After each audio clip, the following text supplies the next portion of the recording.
여러분, 요즘 결혼은 사랑의 결실이 아니라 통장 잔고와의 전쟁이라는 말이 나와요.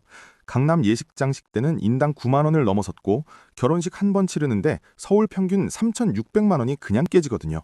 축복받아야 할 시작이 대출 걱정부터 되는 게 지금 우리 청년들의 현실이에요. 특히 케이스드메 업계의 관행은 예비 부부들을 정말 힘들게 해요. 내 얼굴이 찍힌 사진 원본을 봤는데 수십만 원을 더 내야 하고 드레스 사진은 찍지도 못하게 맞거든요. 여기에 스태프 간식비 같은 명목 없는 비용까지 챙기다 보면 이게 정상적인 계약인지 의문이 들 수밖에 없어요.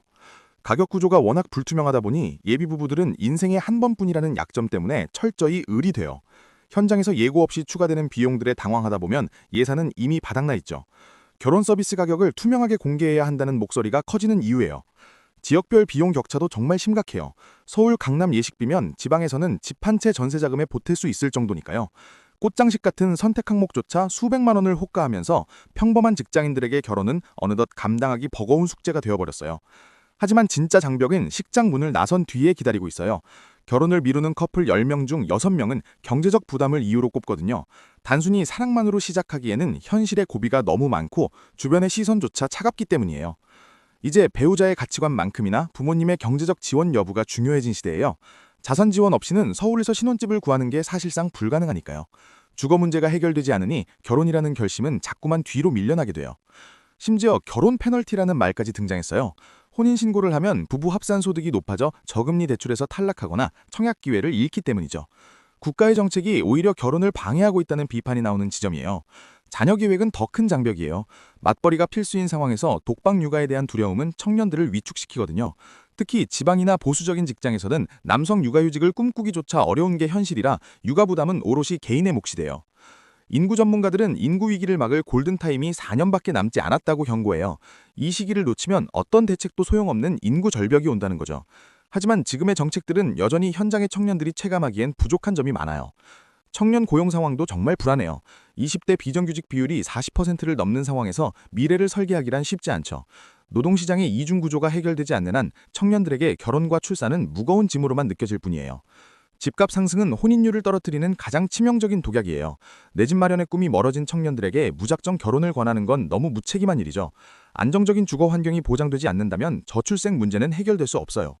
교육비 부담 역시 무시할 수 없어요. 사교육 경쟁이 워낙 치열하다 보니 아이를 키우는 비용은 끝없이 치솟고 있거든요. 아이를 인간으로 존중하기보다 경쟁의 도구로 보는 사회적 분위기부터 바뀌어야 해요. 지방은 일자리가 부족해 소멸하고 수도권은 주거비에 치여 무너지는 불균형.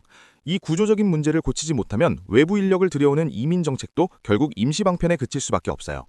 이민 정책 논의도 좋지만 우리 청년들이 먼저 살만하다고 느끼는 게 우선이에요. 외부에서 사람을 찾기 전에 이 땅의 청년들이 행복하게 가정을 꾸릴 수 있는 환경부터 만드는 것이 국가의 진짜 역할이니까요. 그래도 최근에는 거칠애보다 실속을 챙기는 현실적인 커플들이 늘고 있어요. 화려한 예식보다는 부부의 경제적 안정을 우선시하며 함께 자산을 불려나가는 경제적 시너지에 집중하는 모습이죠. 요즘 신혼부부들은 임장 데이트를 하며 현실적인 미래를 준비해요. 불필요한 소비를 줄이고 주거 안정을 위해 함께 공부하죠. 이들에게 필요한 건 단순한 지원금이 아니라 공정한 기회와 합리적인 제도예요.